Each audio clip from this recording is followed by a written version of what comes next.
la última charla, la del cierre, y va a ser presentada por unos oradores de primera, de lujo, como los ven aquí a mi lado.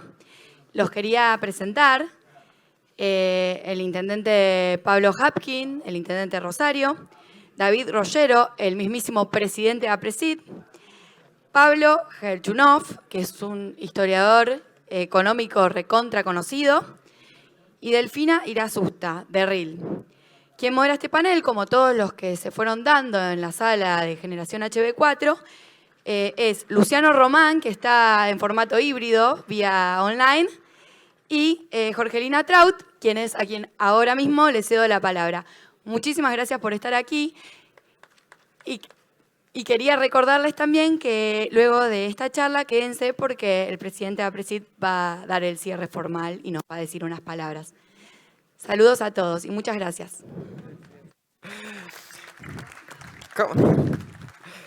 Qué lindo este panel. Qué malo que se termine, ¿no? Vieron que las cosas buenas pasan rápido, dicen por allí.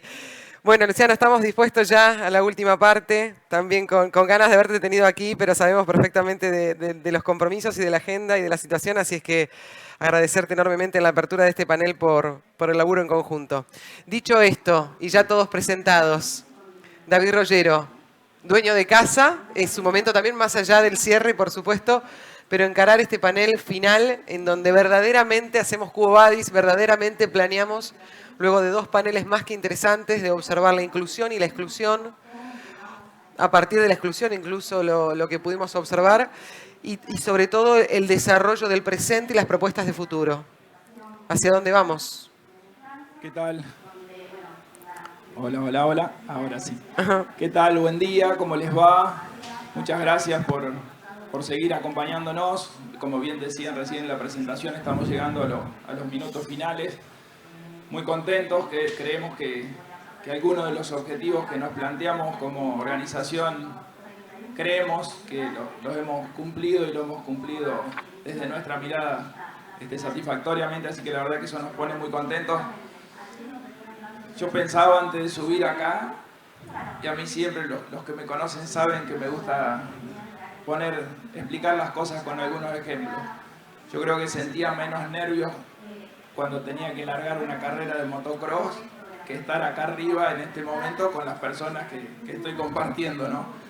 Pero bueno, de alguna manera es el desafío y escuchaba y bueno, me voy a permitir decir esto, de alguna manera es aquel desafío que se planteó un ciudadano que nació, y perdonen si por ahí ya me empiezo a emocionar, que le llegó un día el momento de darse cuenta, esto que también nos manifestaron en los paneles anteriores, esto de podemos elegir, nos quedamos diciéndole a otro lo que podría hacerse o nos ponemos en marcha para intentar ese cambio. Difícilmente las cosas vayan a cambiar si no nos proponemos ello.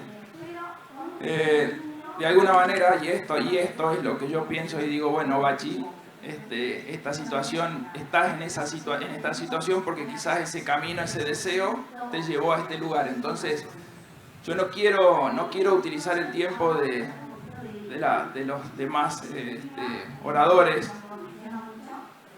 No hace falta que los presentemos. Yo simplemente voy a intentar representar a los productores. En realidad, ¿por qué a los productores? Porque me toca representar a APRESID, hablar por APRESID. APRESID es una asociación de productores en siembra directa. Tenemos el enorme desafío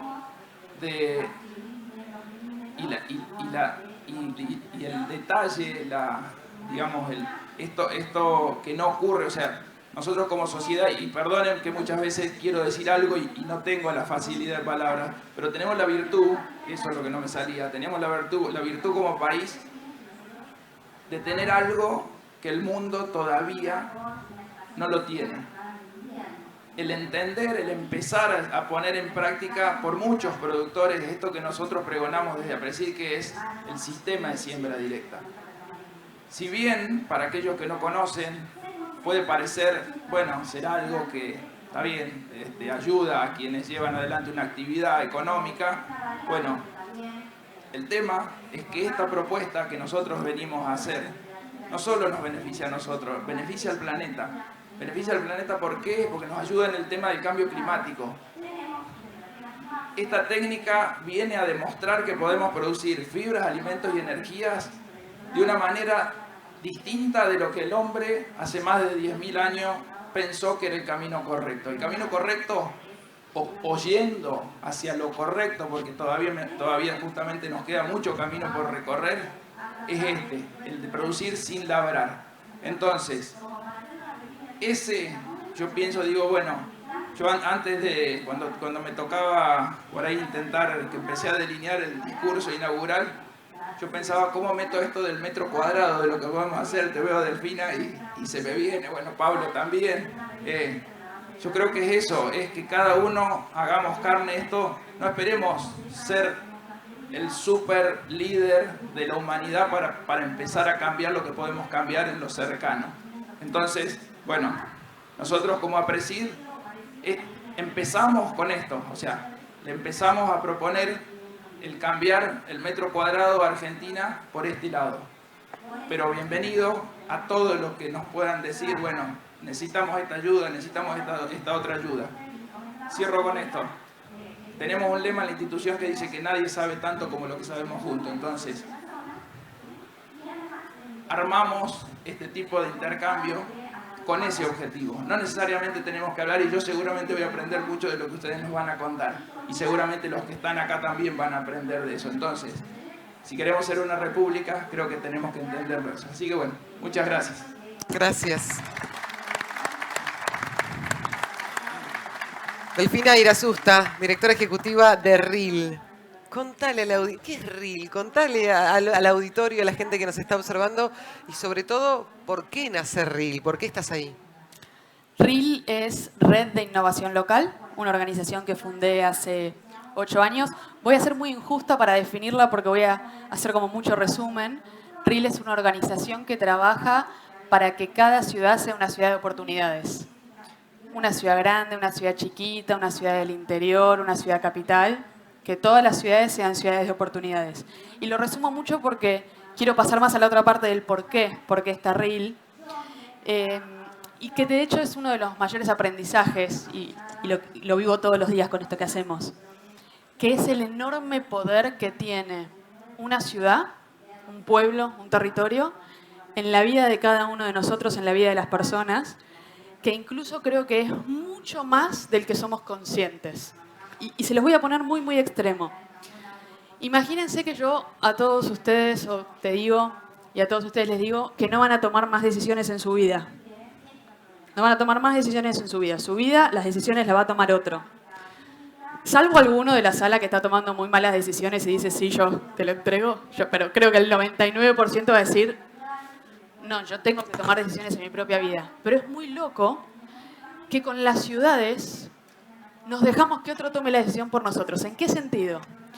Y voy a la primera. Hay una decisión que nadie de nosotros tomó, que es dónde nacemos. Esa es la primera. Claro. Nada. Nacemos en un lugar.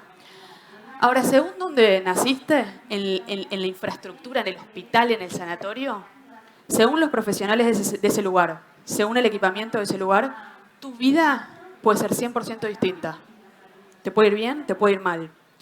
Y vos nacés en una familia que según el trabajo que tienen tus papás, tu mamá, tu papá, si hay una comunidad con oportunidades vibrantes, bueno, tu familia va a poder llevar adelante, sostener esa familia. Después, entonces naciste en un lugar, naciste en una familia y empezás a hablar. Ahora, si no tenés hermanitos que te estimulan ahí, que te roban los juguetes, entonces tenés que hablar, vas a ir a un jardín, a un centro. Según cómo sea ese centro, vos te pensás que empezaste a hablar porque sos muy inteligente, naciste inteligente. No, vos vas a hablar según cómo te estimulan, cómo comés, con quiénes te relacionás. Después vas a la plaza y te pensaste que es una decisión personal que tomás de que vas a una plaza, pero si el tobogán se rompió porque hay mal mantenimiento y te quebraste la pata, no es una decisión personal, es una decisión de esa ciudad. Y después vas al colegio, vas a la escuela. Y te pensás que es una decisión personal, pero si en esa comunidad hay una buena o una mala escuela, te determina toda tu vida. Y después pasás de la primaria a la secundaria Y si tenés un programa de tutores que te acompaña para que no termines la escuela, que también te pensás que es una decisión personal, también te impacta en toda tu vida. Bueno, obviamente, ¿no? Podemos seguir y seguir y seguir y seguir. Y vos te pensás que tomaste la decisión personal, como me tocó a mí, de que voy a elegir, me voy a estudiar, vivo en Trenquelauquen, yo me voy a estudiar a Buenos Aires. Me pensé que yo me tomé la decisión. No había la carrera que yo quería estudiar en Trenquelauquen. ¿Cuál fue mi decisión personal? Y cuando ustedes del campo dicen, quizás, che, decidí que me voy a ir a vivir a la ciudad. Decidí. No tenías conectividad y los caminos son un desastre. ¿Qué decisión personal tomaste, no? Como esas decisiones que creemos que son personales. Entonces, digo, no, podríamos seguir y seguir y seguir. Y a mí lo que me impacta es esto, de que las comunidades, las ciudades determinan toda tu vida y así, y todos nosotros le damos esta decisión a otro. Digo, esto que yo decía al principio, ¿vos le das las decisiones de tu vida a otro? No, ni loco. Se las estás dando todos los días, ¿no? Entonces, en resumen, ¿qué es RIL? RIL es una organización que trabaja para activar comunidades para que sean protagonistas de su propio destino.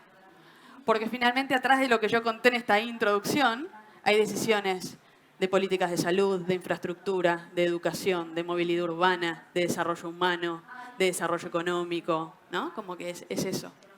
Así que, bueno, un poquito de resumen, ¿qué es RIL y por qué? Ahora, tenemos al intendente de Rosario, nada más y nada menos que Pablo Hapkin aquí con nosotros. ¿Qué decisiones has tomado y qué decisiones tomarás en materia de lo que es Rosario y de lo que se viene? ¿Y cómo observás esto que dice Delfina en torno a mirar las decisiones que vos tomás porque sos el elegido por el pueblo para estar en ese cargo, pero que impactan directamente en el diario vivir de todos? Bueno, Delfi es testigo, pobre. La recurrimos mucho a ella. Bueno, primero, un minuto. ¿Cómo no? Gracias de corazón a Presid por darnos la oportunidad de ser anfitriones. Saben que esta es una pelea que damos año a año para tenerlos acá, pero nunca es tan valiosa como en este momento, este año. Así que, y un aviso, a modo de presión. Parroquial. Delfi organiza un evento muy maravilloso, RIL, que es la Noche de las Ciudades. Este año va en conjunción con el Congreso de CREA. Vamos a ver si el año que viene la hacemos acá en conjunto con el Congreso de Aprecio. Pasado lo que todo intendente debe hacer, que es vender su ciudad. Yo creo que hay un gran problema. Todo eso que describe Delfina tiene una contradicción absoluta con cómo se financian en la Argentina todo eso. Claro. Los intendentes cada vez tenemos injerencia sobre más cuestiones, somos decisivos sobre cada vez más cuestiones en un país que es el único país federal del mundo donde no formamos parte de la coparticipación primaria. Es decir, donde además cada vez tenemos menos recursos para hacer todo eso. Y donde el mundo nos dice y nos enseña que todo va hacia las ciudades. Es decir, que en la perspectiva hacia adelante vamos a ser cada vez más decisivos. Yo siempre digo lo mismo, la Argentina, y hoy el debate es la pobreza, ¿no? El modelo de desarrollo. El gran maestro para mí de esto que es Pablo.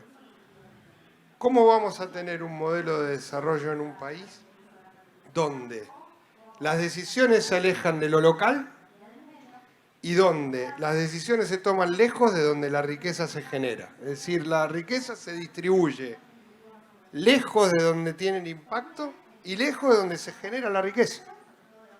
Y ese es el drama, a mi entender, resumido principal de la Argentina. El mundo va hacia las ciudades, lo más cercano siempre tiene mejor impacto, la gestión de lo más cercano siempre es más eficiente y tiene más capacidades que los otros niveles, pero los recursos van para otro lado. Y ese es el núcleo, a mi entender, de lo que tenemos que resolver. A mí me toca una ciudad de las grandes, pero no lo digo esto por las grandes, lo digo por cada una. Yo siempre digo, la Argentina va a resolver esto retomando un discurso de Sarmiento que alguna vez dijo: mi programa de gobierno van a ser las 100 Chivilcoy. Bueno, yo le podría decir, a lo mejor son las 100 Sunchales, ¿no? En la economía que viene, porque ya no es solo campo, ya no es solo la producción, es la producción con el conocimiento con la red social que permita que un chico rompa la barrera de la distorsión de la economía que viene, que sin duda es la del conocimiento. En nuestro objetivo, en nuestra visión, es esa desesperación. La visión cotidiana de cuánto impacta lo que hacemos, que va desde transformar un barrio que no tiene infraestructura a iluminar una ciudad para que la gente tenga más seguridad, sin los recursos que a nosotros nos permita y con la demanda de la sociedad de asuman más funciones, tomen la seguridad, combatan el narcotráfico, protejan el humedal que está enfrente. Entonces, frente a eso, creo yo, está el gran debate de la Argentina que viene, que no tengo duda va a ser mejor si acerca los recursos y las decisiones al ámbito más cercano y fortalece esas 100 o 1000 Sunchales o Chivilcoy que podríamos generar. Gracias. Pablo Gerchunov, historiador económico, placer de tenerlo acá. Gracias por este rato, gracias por lo que va a venir, que son sus reflexiones, su exposición, y sobre todo tomando esto que estamos viendo, ¿no? El hecho de los menores recursos para cada vez más gestiones en un desarrollo económico que lamentablemente va en decadencia en este punto, con menos coparticipación de esos recursos que ingresan a arcas nacionales pero no llegan a destino como se requiere. ¿Qué análisis nos propone para esto? Bueno. ¿Me escuchan? Impecable. Primero que nada, muchas gracias por la invitación. Estar en un templo tecnológico, ¿no?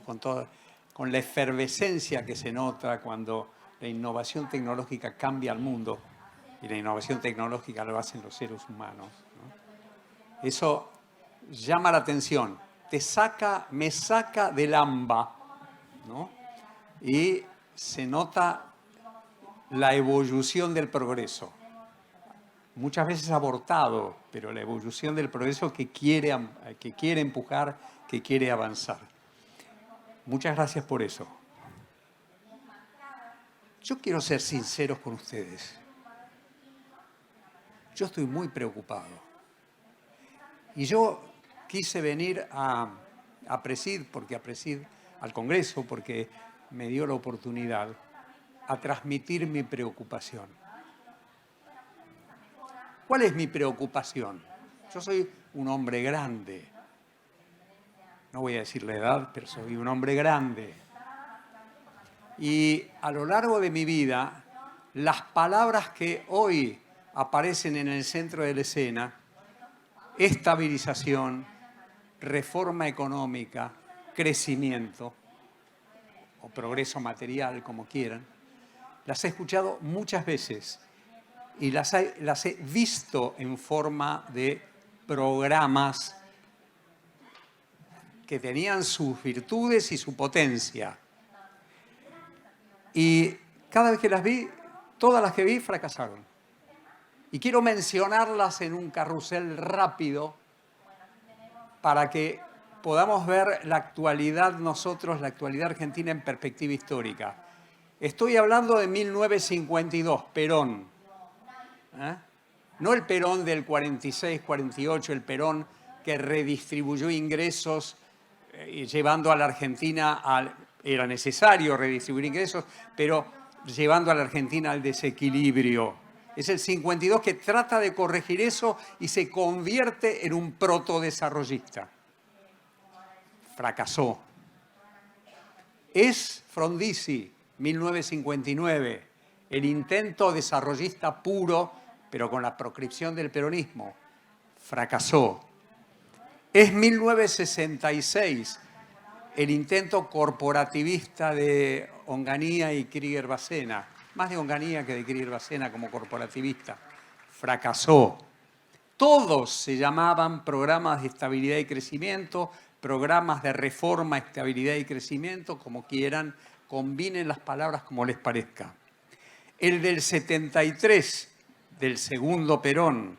El del 76, el intento de la disciplina autoritaria fracasada. Yo quiero poner mucho énfasis sobre esto. Un intento autoritario que fracasa es una herencia tremenda para la democracia. tremenda. Es el intento del 91, fracasó también, un intento interesante, pero fracasó. Es el intento del 2003. 2003 comenzó una etapa de crecimiento interesante, terminó en 2011. Desde 2011 hasta aquí solo estamos estancados con pobreza creciente, con pobreza sobre todo urbana creciente. Por lo menos es la que hace más ruido, ¿no? Y es el intento de 2015, que también fracasó. Quiero decir, estoy pasando por todo el abanico, por todo el abanico. ¿Y cuál es mi preocupación entonces? Mi preocupación es que todos creyeron que iban a cambiar para siempre a la Argentina y todos fracasaron. Y entonces mi pregunta es una pregunta que tiene como destinatario, como correlato a este clima de transformación y de optimismo sobre la transformación que estamos viendo. Entonces, la pregunta que me gustaría hacerme es si tenemos razones valederas para ser optimistas esta vez, después de tantos fracasos. ¿Sigo? Adelante. ¿Sigo? Sí, bueno. ¿Por qué esta vez va a salir bien? Es una pregunta importante, digo. Muchos de mis amigos dan por sentado que va a salir bien. Y dan por sentado que va a salir bien porque creen en algo que me parece difícil de probar, es irrefutable porque no tiene ningún fundamento, que es la idea de que la sociedad ha cambiado culturalmente y está dispuesta a hacer el ajuste. ¿Es verdad eso? Yo no sé si es verdad. Yo creo que nos podemos topar con un problema muy serio creyendo, recitando ese credo. Y en ese contexto de optimismo, yo veo voy a resumirlo en 4 puntos que a mí me parece que son interesantes para ver lo que a mí me parece que está pasando en términos de radicalización de las posiciones políticas, que me parece un problema muy serio. El primer punto es, yo veo campear en la Argentina un espíritu revolucionario, no reformista. Revolucionario, no reformista. No es lo mismo. A ver, las revoluciones terminan como los jacobinos en la Revolución Francesa, con Robespierre ejecutado. ¿Ah? Las revoluciones terminan como la Revolución Rusa, que condensó ideales muy potentes en la época y terminó en una dictadura sangrienta y en un fracaso estrepitoso. A mí me parece que este primer punto, el punto de campea un espíritu revolucionario y no reformista, es uno que yo personalmente querría combatir con mi pobre voz pública, ¿no? En casa lo combato todo el tiempo, me peleo con el televisor, o con los diarios, o con lo que fuere. Pero en tanto voz pública yo voy a tender todo el tiempo a pelearme contra la idea revolucionaria. Primer punto. Segundo punto. Campea un espíritu revanchista. Yo hace un rato mencionaba una historia, dado que soy historiador económico, pero también historiador, quiero mencionar el ejemplo. Cuando yo era muy chico, mi padre me contó, y después yo pude verlo como historiador, que la Revolución Libertadora en 1955 hizo una exposición de la ropa de Evita, de los vestidos de Evita, productos suntuarios sin duda alguna, tratando de mostrar el acto de corrupción que había detrás de cada vestido. ¿Y saben en qué se convirtió eso? Se convirtió en una manifestación popular de las orillas de la ciudad de Buenos Aires que venían a ver los vestidos de Evita y decían, qué lindo se vestía. Cuidado con eso, cuidado con el espíritu revanchista, cuidado, y esto lo voy a vincular con otra cosa, cuidado con creer que la política es un contraste, una confrontación entre Dios y el diablo, entre lo bueno y lo malo. Dejemos eso para nuestras respectivas iglesias. No lo tomemos como instrumento de la política. Tercero, por eso mismo, porque campea un espíritu revanchista, no digo en todo, no digo que en ustedes campea, digo, uno prende el televisor y lo ve, digamos, ¿no? Uno lee el diario y lo ve, la radicalización, lo que antes, hasta hace poco se llamaba grieta, a mí no me gusta esa palabra, ¿no? Grieta. Junto con ese espíritu revanchista, hay otro punto que me parece que es la tolerancia a la crueldad social que hay en muchas propuestas políticas. Hay un autor, un filósofo que se llama Richard Rorty, que vivió en Estados Unidos la mayor parte de su vida, que dice, no existe el liberalismo si acepta la crueldad social. Cualquier solución que encontremos en la Argentina para los problemas que vos planteabas, para todos los problemas que se han planteado y para los problemas de la concentración urbana, de concentración de pobreza en los grandes conurbanos, necesitan un espíritu de solidaridad social y un rechazo a la crueldad social. Ningún programa de, vuelvo a repetirlo, estabilización, reforma y crecimiento va a ser factible y va a ser perdurable, palabra que me interesa mucho resaltar, va a ser perdurable si acepta un grado de crueldad social como el que a veces yo escucho por ahí, o por lo menos interpreto que escucho por ahí. A mí me gusta decírmelo del siguiente modo, y como vine a ser sincero con ustedes, voy a decir lo mismo que digo en casa. Miro el televisor, no quiero decir nombres, miro ciertas posiciones. ¿Y saben qué me parece? Que estoy en presencia de un neoliberalismo leninista. Un neoliberalismo leninista. Y yo, estudiando, trabajando, peleándome con Hayek, con libros que leí en mi vida, me digo, cuidado, porque el neoliberalismo es la enfermedad senil del liberalismo. Es una versión muy pobre del liberalismo. En otras palabras, digo, para preguntarme e inquietarme sobre el futuro optimista que muchos ven, me pregunto si no estamos demasiado hundidos, no en una versión liberal progresista de la Argentina que queremos, sino en una versión neoliberal radicalizada, en una versión a la Hayek, digamos así. Me tiene muy preocupado. El cuarto punto, se dan cuenta, yo estoy hablando como un liberal solitario, como un liberal que no encuentra liberalismo en el resto de la gente que se dice liberal. Más todavía, les quiero contar algo. Yo soy tuitero, profesor y tuitero. Y lo que me pasa en Twitter, yo en Twitter puse en mi avatar, ¿se dice? En tu perfil. Perfil.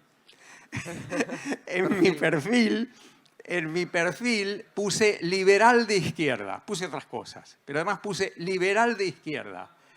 Es un torrente de risas que se vuelcan sobre mí. Se burlan de mí. A mí me encanta que se burlen de mí, que los jóvenes tuiteros se burlen de mí, porque me parece de una horizontalidad igualitaria y democrática Twitter, y yo le permito que... No me voy. No voy a hacerme el ofendido porque tengo de años, muchos años. No me ofendo.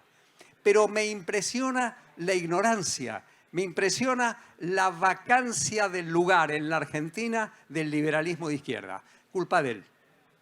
Culpa de él, quiero decir. Culpa de la clase política que tiene eso intuitivamente metido adentro y no lo expresa. No lo expresa. Pablo no lo expresa. Pablo es maravilloso, quiero decir.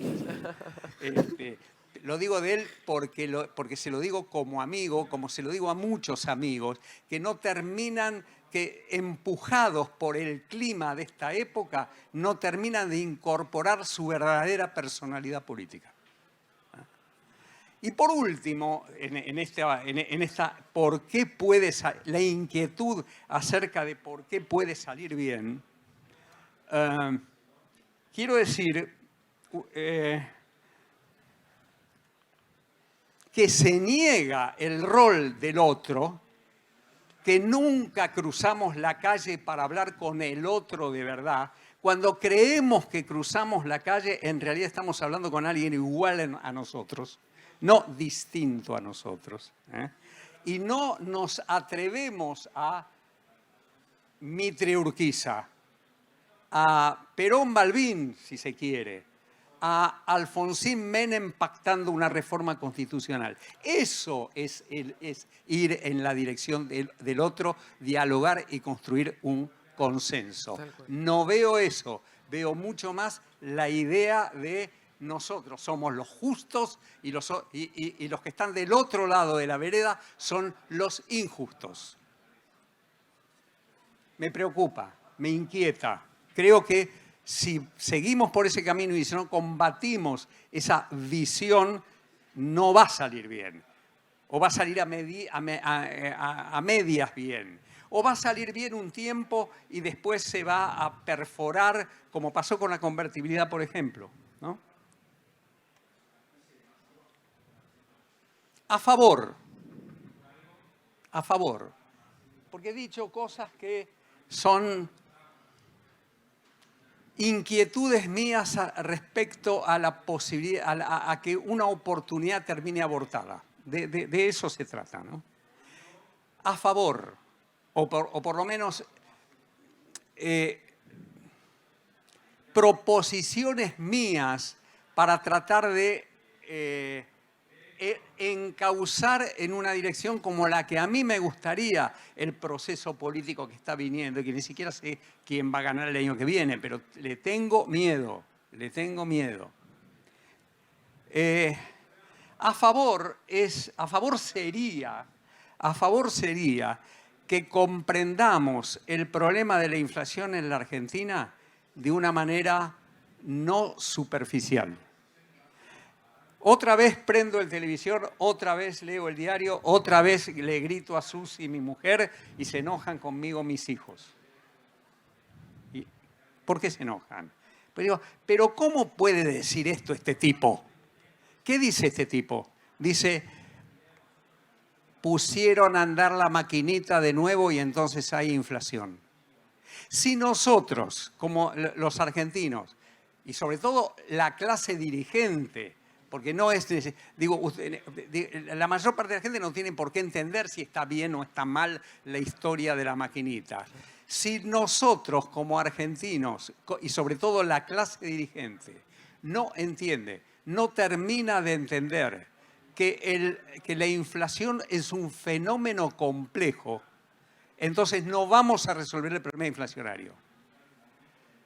Déjenme hacer sobre esto un breve punto sobre la inflación argentina del siglo XXI, no del siglo XX. Porque la inflación del siglo XX efectivamente empezó en 1945, pero notablemente, yo les voy a hacer la siguiente pregunta a ustedes, retórica, porque ustedes no me la van a contestar, la voy a tener que contestar yo, digamos, ¿no?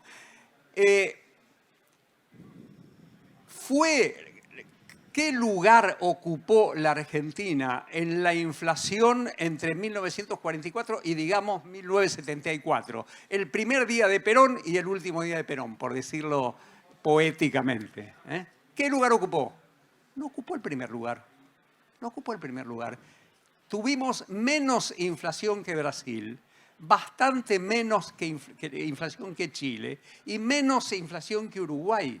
Quiero decir, nosotros como diferencia en términos inflacionarios, la diferencia en términos inflacionarios ocurre en el siglo XXI. Es tu contemporánea de ustedes, ¿eh? Porque yo soy más viejo, pero ustedes han vivido esa época, o en buena parte la han vivido. El siglo XXI es el siglo de la inflación. Argentina como diferencia respecto al resto de América Latina. Y podemos contar la historia brevemente. A ver, ¿qué nos dejó la convertibilidad en su rotundo fracaso productivo y el enorme desempleo que dejó? Nos dejó una virtud extraordinaria, porque quiero decirles esta frase, porque esta frase me parece central para para la tranquilidad de mi propio espíritu. Ningún gobierno democrático es del todo bueno ni del todo malo. Ninguno. Ninguno. Apréstense a tratar de buscar algunas virtudes en el actual gobierno. A mí no me sale fácil, digamos, ¿no? Pero lo que sí nos dejó la década del 90 es la desindexación completa de la economía, que se probó en el hecho de que cuando se produjo la eclosión del 2001, al año y medio teníamos una inflación del 4%, anual. El número del crecimiento era más alto que el número de la inflación. Crecíamos 6 y la inflación era 4. Extraordinario. Miren lo que hemos perdido. ¿Y cómo lo perdimos? Lo perdimos en saltos sucesivos. El primero es Néstor Kirchner, que rompió con esa herencia que era un tesoro. Rompió con la desindexación de la economía. A través de políticas fiscales, monetarias, no me importa. Ahora no importa por qué.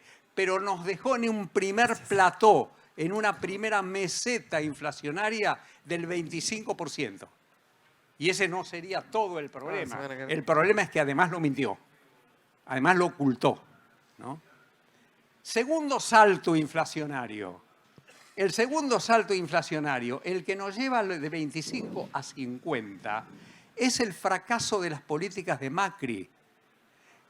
Con esto quiero decirles, no tiremos la piedra, no estamos en condiciones de tirar la piedra, porque colectivamente somos parte de una frustración.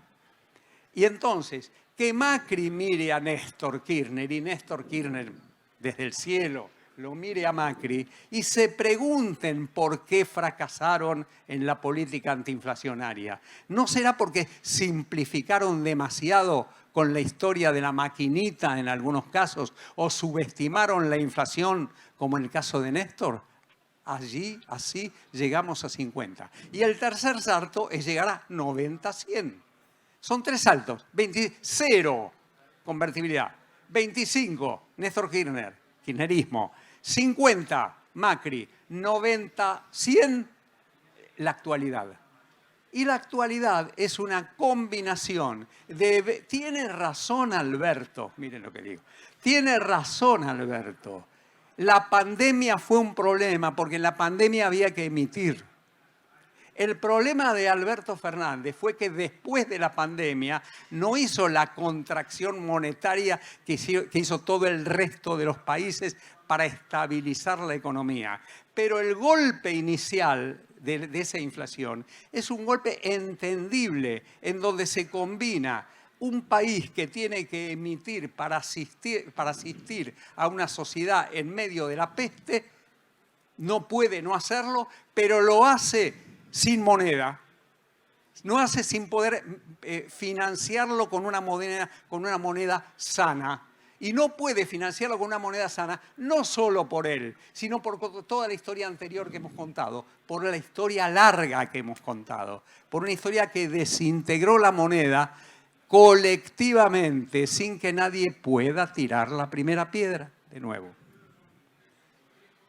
Yo estoy preocupado porque mientras no entendamos, yo creo, trato de ser humilde, mientras no entendamos todos juntos que el problema de la inflación es un problema complejo y es un problema de coordinación de políticas, pero también de coordinación política, no lo vamos a resolver. Quiere decir, estabilización, reforma y crecimiento. No veo que tengamos hoy en la Argentina una idea sobre la estabilización que no sea una simplificación. Tengo miedo, tengo miedo. Crecimiento. Y termino con esto. Crecimiento, digo crecimiento, reforma y crecimiento. ¿Saben qué? Yo tengo una cierta, ahí quizá tenga un cierto optimismo. ¿En qué sentido?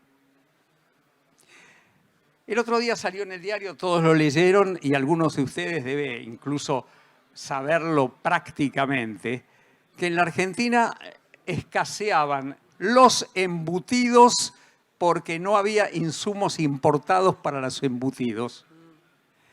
Esto es extraordinaria, es una anécdota extraordinaria, porque lo que quiere decir es que cualquier bien en la Argentina tiene un componente importado, y si no tenemos, por las políticas monetarias, por la restricción de importaciones, por lo que fuere, si no tenemos el ingrediente importado, el insumo importado para producir un embutido, no podemos producirlo.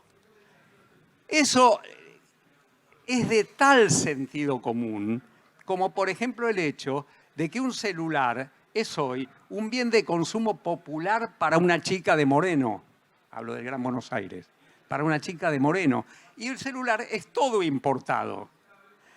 Entonces, la idea que yo tuve siempre, la idea de que había que construir en la Argentina una coalición popular exportadora, porque son las exportaciones las que generan la totalidad del empleo en la Argentina. No dónde está el empleo. El empleo puede estar en cualquier lado, pero para que ese empleo sea posible, la Argentina tiene que tener una dinámica exportadora que perdió hace muchas décadas. ¿Qué me hace a mí ser optimista en este punto? El hecho de que la idea de que la exportación tiene que estar en el centro de un proyecto de crecimiento. Que las regiones que exportan y los sectores que exportan tienen que estar en el centro de la preocupación de cualquier gobierno. Esa idea me parece que está empezando a ser extendida. Me parece que la idea anacrónica de vamos a conseguir los dólares por la vía de la industrialización protegida, esa idea que todavía existe, pero creo que hasta sus propios defensores la empiezan a ver como anacrónica, esa propia convicción sobre el anacronismo, que en mí es una convicción a voz en cuello y en algunos empieza a ser una voz en secreto, hablo del kirchnerismo mismo, yo creo que ahí me da algún optimismo. Estamos en las puertas intuitivas de construirnos la economía y la sociedad que tenemos por delante. Economía, coalición popular exportadora. Y para construir una coalición popular exportadora que sea de verdad popular y que pueda persistir en el tiempo, lo que tenemos que hacer, de nuevo al principio, es cruzar la vereda y hablar con los de enfrente. Gracias. Impecable. Luciano, adelante. Bueno, yo recojo un poco este concepto del optimismo con el que cerraba Gerchunov, para preguntarles, por momentos parecería que la magnitud, la complejidad y la dimensión de la crisis argentina nos abruma, ¿no? Nos abruma en cuanto a que nos aplasta y nos cuesta encontrar la manera de marcar puntos de inflexión, ¿no? Pero David Rogero hablaba de cambiar el metro cuadrado y del grano de arena que podemos aportar cada uno desde nuestro lugar. Mi pregunta sería esta, bueno, ¿cómo empezamos en pequeñas escalas, ¿no? Acá hay un intendente, la red de desarrollo local que propone también esta visión del cambio desde las ciudades y desde las pequeñas ciudades inclusive. Entonces, yo les preguntaría un poco cómo imaginan una transformación desde nuestro propio metro cuadrado, desde nuestra pequeña dimensión en la que el cambio parezca como más posible y enfrentar la crisis parezca menos abrumante. Bueno, así como Pablo empezó su exposición diciendo que está viejo, tu edad no la quisiste decir, yo voy a hacer honor a dos cosas. A mis 30 años, y además este es el primer panel de mi bebito de la panza de 5 meses.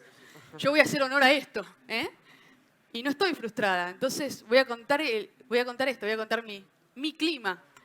Y mi clima o el mundo de RIL es, nosotros armamos 12 grupos de aprendizaje entre pares. Porque cuando empecé y dije la intro, dije un montón de desafíos públicos, ambiente, desarrollo económico. Bueno, nosotros tenemos armados 12 grupos de WhatsApp, ¿no? Uno de ambiente, uno de desarrollo económico, uno de movilidad urbana, uno de hábitat y vivienda, uno de servicios públicos, uno de salud, transformación digital, educación, comunicación, gobierno y coordinación.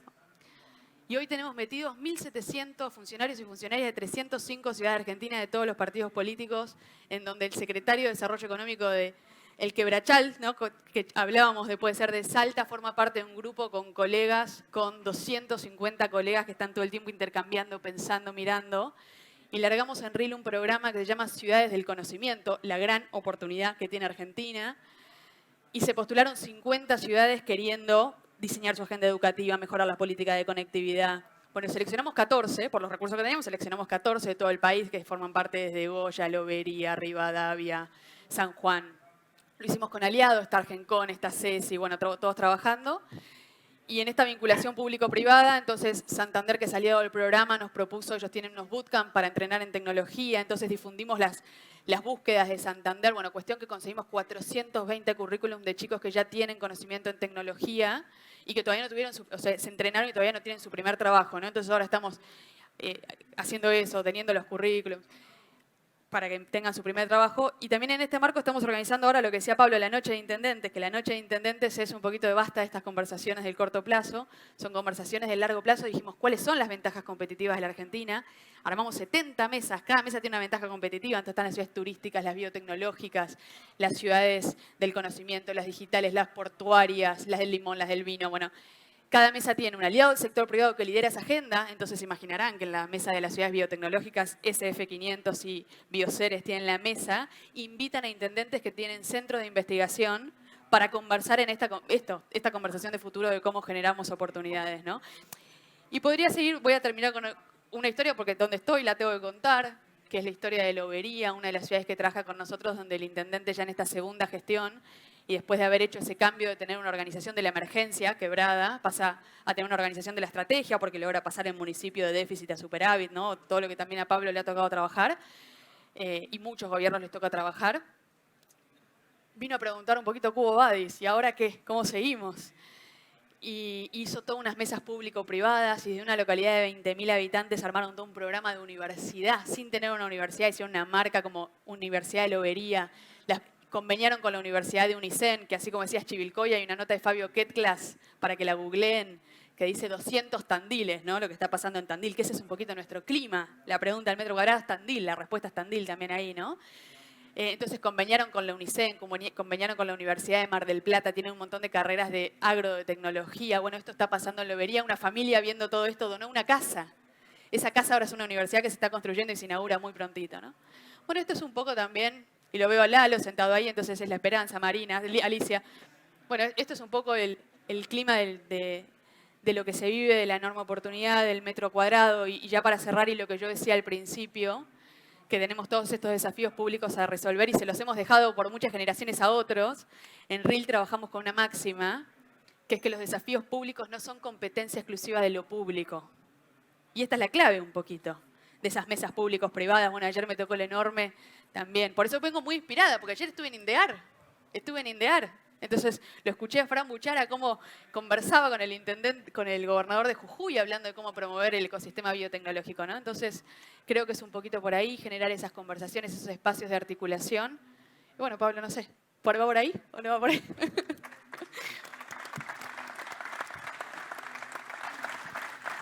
Yo complemento las agendas. Miren, déjenme decirlo breve. Delphi estuvo en INDEAR. INDEAR surgió en un rincón del CONICET, detrás de la ciudad universitaria, que su nombre o su apodo es la Siberia en Rosario. Está mucho más cerca de lo que todo el mundo cree, pero marca una evolución. Al lado del INDEAR está el IBR, que es el Instituto de Biología Molecular, está el IFIR, ahora está el Instituto Max Planck. El IDEAR albergó a Bioceres, Bioceres generó el HB4 que estamos acá. 20 y pico de años el ciclo. 20 y pico de años. Vamos a ver, yendo de lo micro a lo macro, Pablo, el impacto del HB4 y la generación de la biotecnología en la balanza comercial exportadora argentina en los próximos 10 años. Exponencial. Al lado ahora, la Universidad Nacional de Rosario terminó un edificio, una incubadora tecnológica. Por ahora un edificio importante para el desarrollo científico. Acabamos de ganar en conjunto con la Universidad Nacional de Rosario 550 millones de pesos. Vamos a tener el vivero experimental más grande de la Argentina y el equipamiento de los laboratorios para las startups biotecnológicas que ya no entran en Bioceres. La provincia armó el SF500, está Marina acá, con Bioceres y otras empresas. Un fondo, 500 millones, para desarrollo de startups biotecnológicas. Obviamente, como bien vos decís, hay que pensar sin crueldad social. Entonces armamos, y estamos empezando a construir, porque ganamos un programa del Banco Mundial que trajo a Nación, que se llama Tecnotecas, donde los chicos de los lugares más humildes de Rosario, y empezamos primero con Potrero Digital, y ahora con la Tecnoteca, en un galpón del puerto que hizo esta ciudad global en 1890, porque esta ciudad fue global gracias a su puerto, y hoy va a ser global gracias a su puerto, pero de la innovación, y con Provincia, la Bolsa, la Fundación de la Ciudad, la Universidad Nacional de Rosario, la Universidad Austral, o sea, muchas calles cruzadas. Armamos un acuerdo, se llama Puerto de la Innovación. ¿Por qué? Porque nuestro sector tecnológico, biotecnológico no tiene capital humano. El embudo que nosotros tenemos hoy ya no está en los científicos, no está en el vínculo con la producción agropecuaria, porque por eso yo defiendo esta sede acá y a muerte, sino porque el problema es cómo hacemos que esos chicos no los formemos como carpinteros o solo como soldadores, los formemos en robótica, desarrollo biotecnológico, los queremos en un laboratorio. ¿Por qué? O el fenómeno Terragene, ¿no? Una empresa de garage biotecnológica que hoy tiene un parque industrial propio. ¿Por qué? Porque esa es la Argentina, ya no es solo la coalición exportadora, es la coalición exportadora de qué queremos exportar. Y porque lo que viene en el mundo son la ciencia de la vida. Lo que viene en el mundo, como bien lo define Federico, son la ciencia de la vida. ¿Por qué? Porque el gran drama de este mundo es el cambio climático. Y en la ciencia de la vida, y lo hablamos mucho con Bachi, ¿qué está? La producción de alimentos y la energía sustentable. Y nosotros ahí, si salimos del AMBA, si nos dejan un poquito, y perdón que lo decía en términos geográficos, si nos dan un ciclo donde la mirada de la Argentina se concentre ahí, todos los problemas macro se van a resolver. Porque los grandes problemas macro, y yo te sigo mucho en eso, ¿qué son en la Argentina en definitiva? Y falta de dólares recurrentes que nos llevan a ciclos inflacionarios recurrentes a partir de ese cambio en la balanza. Por eso comparto con vos, el único momento que eso se resolvió fue destrozando todo. Esta es una ciudad de 6-7% de desocupación a lo largo de 80 años de su historia, 28% de desocupación en los años 90. Esos pibes hoy están en la economía del narco. Esa es la crisis de la ciudad. Porque esos pibes no tuvieron padres, no tuvieron familia, no viven en un hábitat razonable. Y esta ciudad que era metalmecánica, portuaria, fundamentalmente, metalmecánica y portuaria y ferroviaria, perdió el tren, el ferrocarril y las pymes metalúrgicas. Para reinventar esta ciudad, no nos va a servir con la caja de herramientas anterior, porque no vamos a poder volver a la actividad portuaria, metalmecánica y ferroviaria de antes. Sí tenemos de trenes, pero no son los de antes. Y entonces hay que ir, es por acá. Yo estoy convencido, eso déjamelo decir, de que esto no lo vamos a arreglar desde arriba para abajo.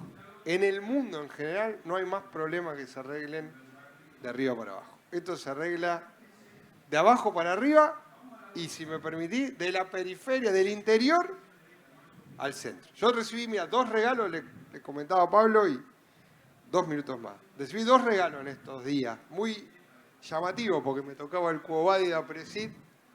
Con Bachi, digamos, la última vez nos vimos en un ámbito festivo y charlábamos de esto un rato.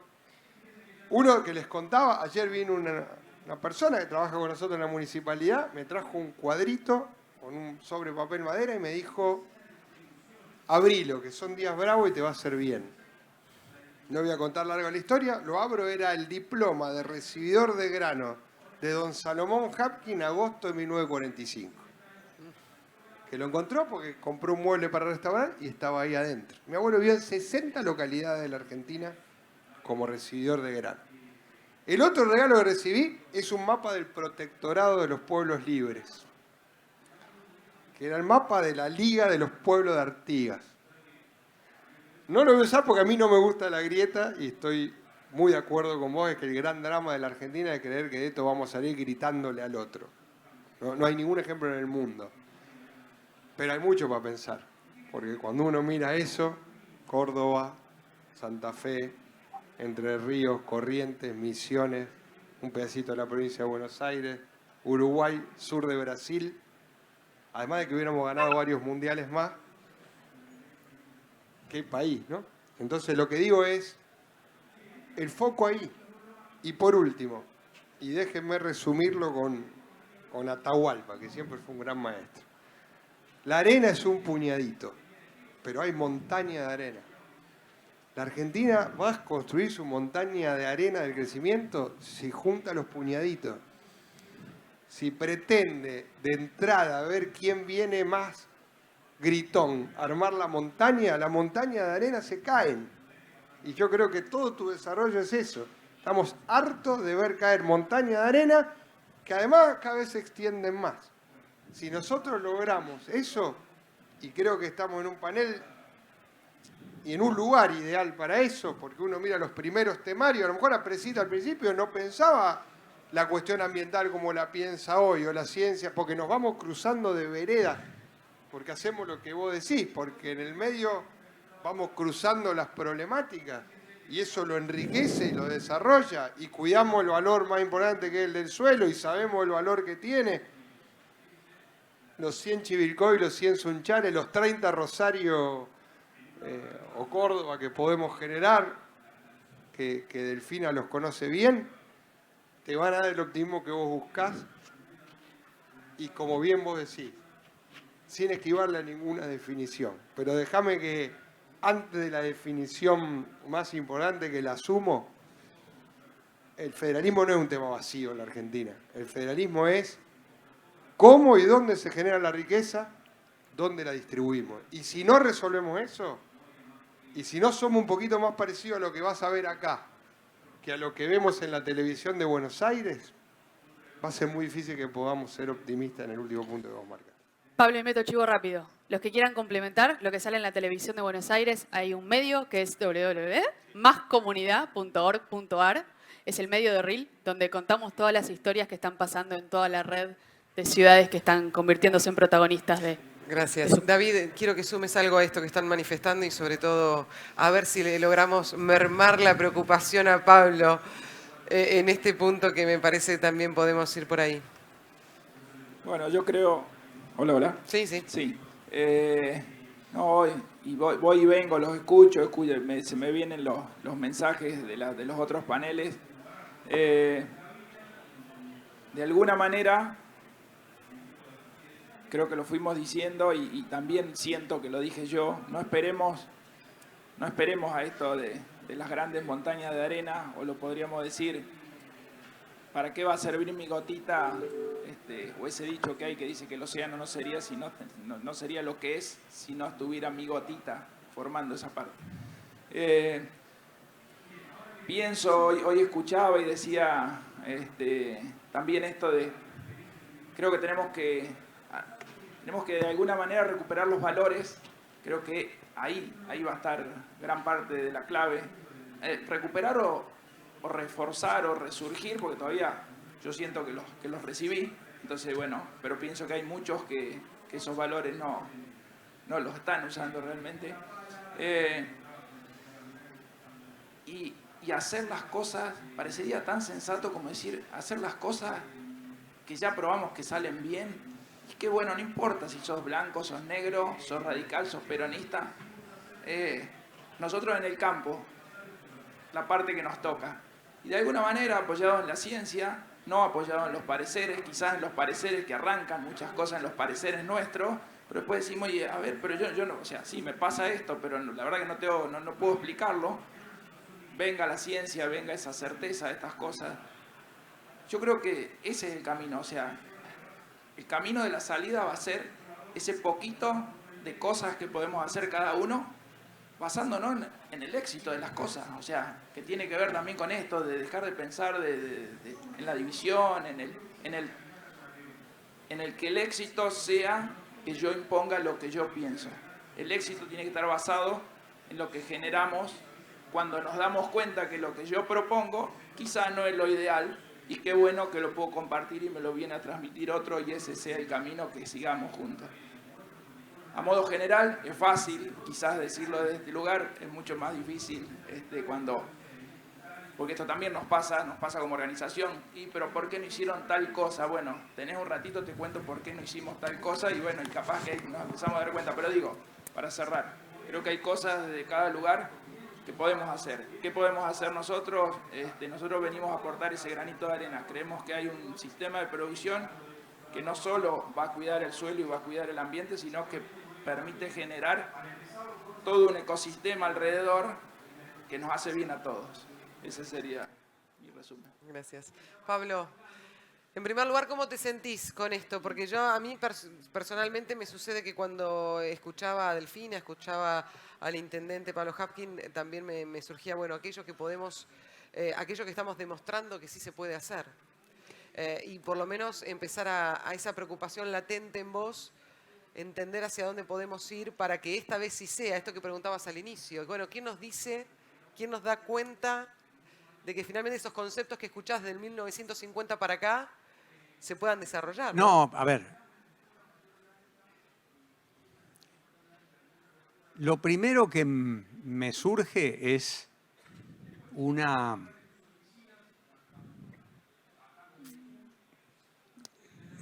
especie de cosa que se conmueve dentro mío cuando yo escucho a ellos.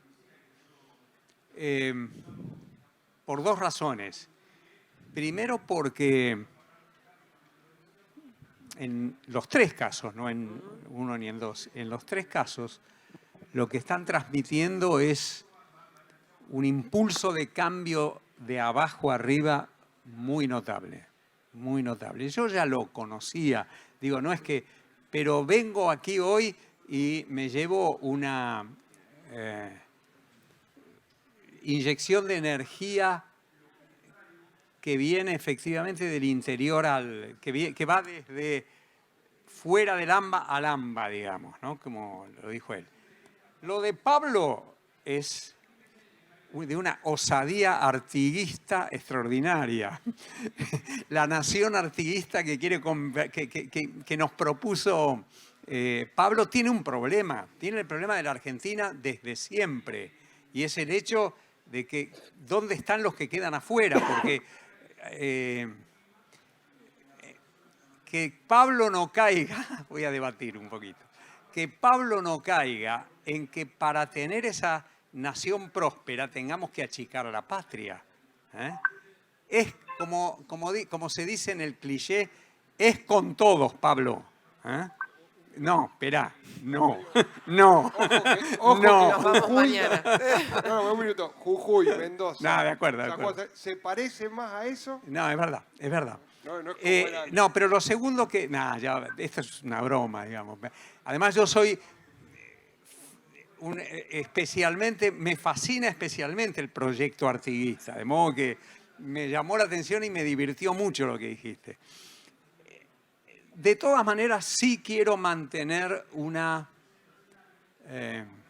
cuota de preocupación fuerte por lo siguiente. No porque esto sea el escepticismo de un historiador económico del AMBA versus la pujanza del interior, de los 100 chivilcois o de los 100 tandiles o de los 1000 sunchales. No es eso. Es otra cosa. Es otra cosa que tiene que ver con el concepto de nación. Esto es, no existe la posibilidad de que este proyecto, el de ustedes tres, se convierta en un proyecto dominante que empuje a la Argentina para adelante si no hay un liderazgo nacional en donde esas ideas son capturadas por las fuerzas políticas. No puede, yo no estoy de acuerdo, quiero decírselos, no estoy de acuerdo con que el metro cuadrado resuelve el problema de la nación. El metro cuadrado puede resolver el problema del metro cuadrado y puede dar ejemplos que pueden cundir. Un chivilcoy, 10 chivilcoy, 100 chivilcoy. Pero mientras eso no se convierta en el proyecto colectivo, vamos a seguir estando en un problema. Luciano, no nos queda mucho tiempo, pero... Bueno, no, yo quiero fundamentalmente destacar el espíritu de este encuentro y de los anteriores que se han dado en el marco del Congreso de APRESID. Me parece que sintetizan lo mejor de la Argentina, ¿no? La capacidad de escucharnos, la capacidad de hacer diagnósticos, pero también de proponer alternativas, de proponer ideas. Y me parece que desde ese lugar alienta una fenomenal esperanza, ¿no? Creo, bueno, Gerchunov decía, me voy con una inyección de energía. Yo creo que todos nos vamos un poco de este espacio con una inyección de esperanza, de que es posible, aún desde las diferencias, y en este mismo panel han quedado expresadas algunas, aún desde los desacuerdos que son esenciales, bueno, que tenemos la capacidad de pensar el futuro, ¿no?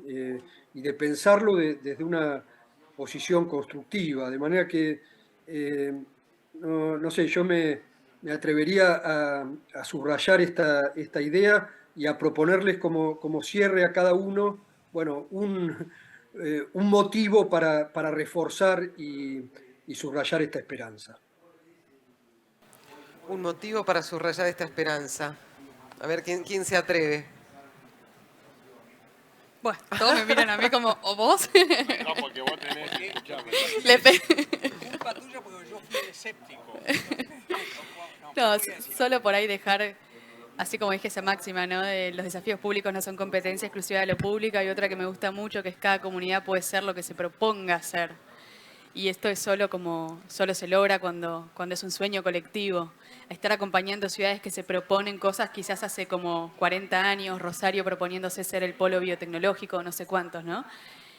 Así que invitarlos a eso, a pensar en qué comunidad quieren estar, porque para nosotros, nuestra generación, nuestros hermanos, nuestros amigos, nuestros hijos, como decía al principio, nuestra vida está completamente cruzada con todos los desafíos públicos, con lo que pasa en las comunidades que vivimos. Entonces, bueno, tomemos la decisión de en qué comunidad queremos vivir.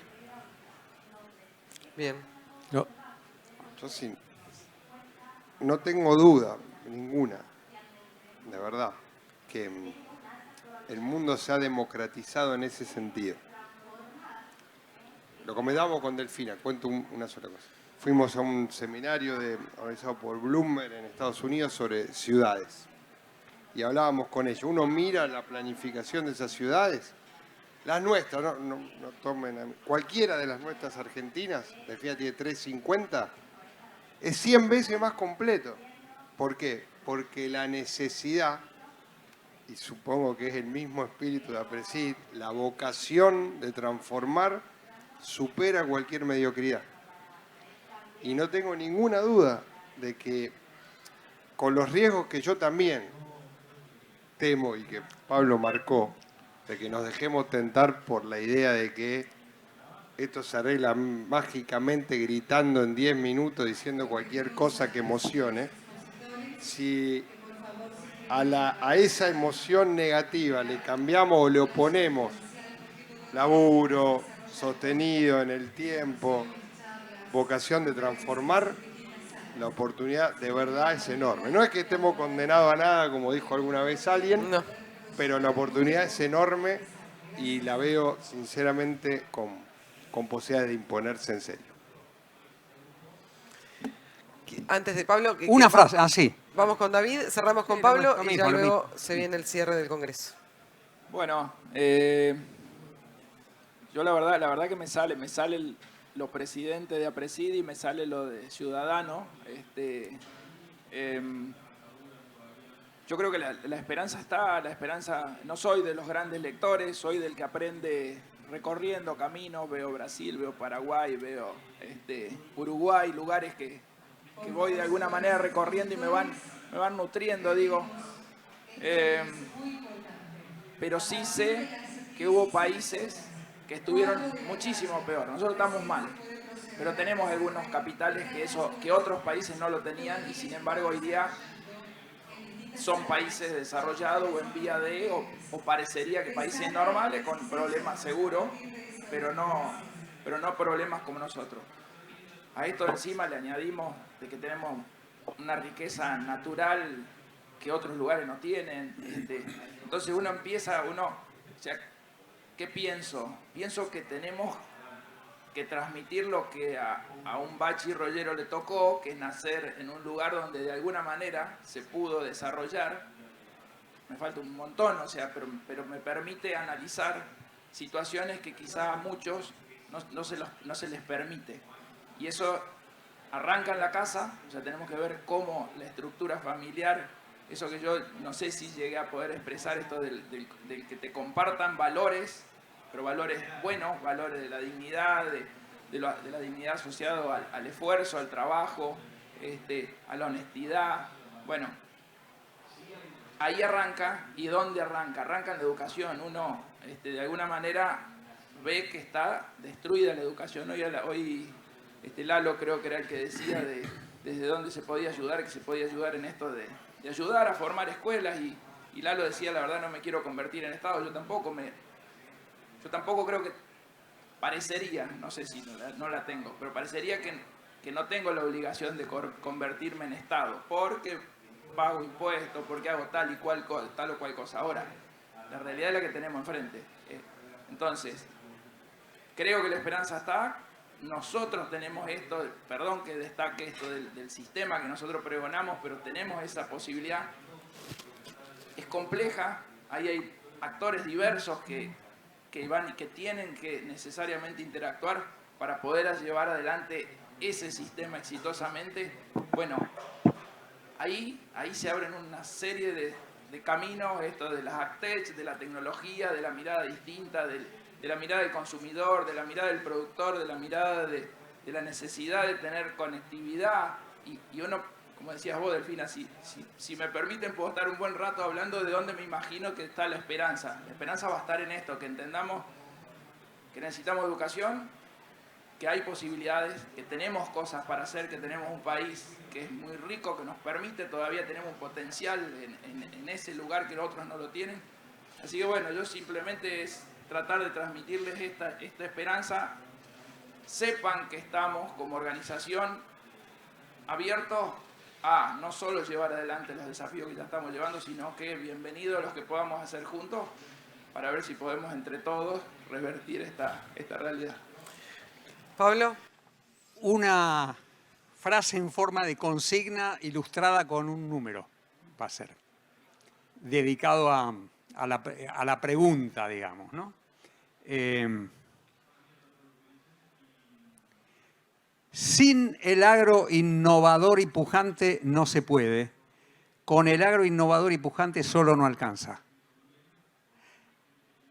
Argentina exporta 2.000 millones de dólares por argentino. Creemos que tenemos recursos naturales extraordinarios, pero contrastemos exportamos 2.000 millones de dólares por argentino. Australia exporta 8.000, Canadá exporta 11.000. Quiero decir, el camino que tenemos por delante en el terreno de mejorar lo de ustedes y sumar nuevos, diversificar la canasta exportadora argentina. Entre otras cosas, porque diversificar la canasta exportadora argentina va a significar, si hay efectivamente nuevos exportadores dinámicos, que la mirada del fisco se va a posar menos sobre ustedes. A ustedes les conviene la diversificación en términos de menor presión fiscal.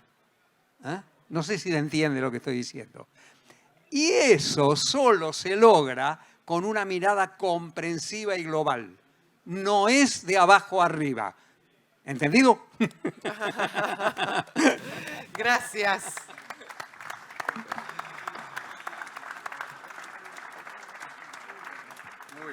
Muchísimas gracias. Les propongo una foto y ya se viene el cierre con el señor David Rollero, presidente de APRESID, y todo el equipo. Una foto para despedir a este gran panel. Pablo Gerchunov, Delfín Irazosta, Pablo Hapkin, David Rollero. Un nuevo aplauso, ¿les parece? Para cerrar este gran panel. Gracias, Luciano Román. Gracias. Gracias a vos, Jorgelina, un gusto y gracias a todos por la participación en este encuentro. Gracias, un placer. Luciano Román, conductor de este panel también. Muchísimas gracias. Bueno, a ver una fotito por acá. ¿Les parece?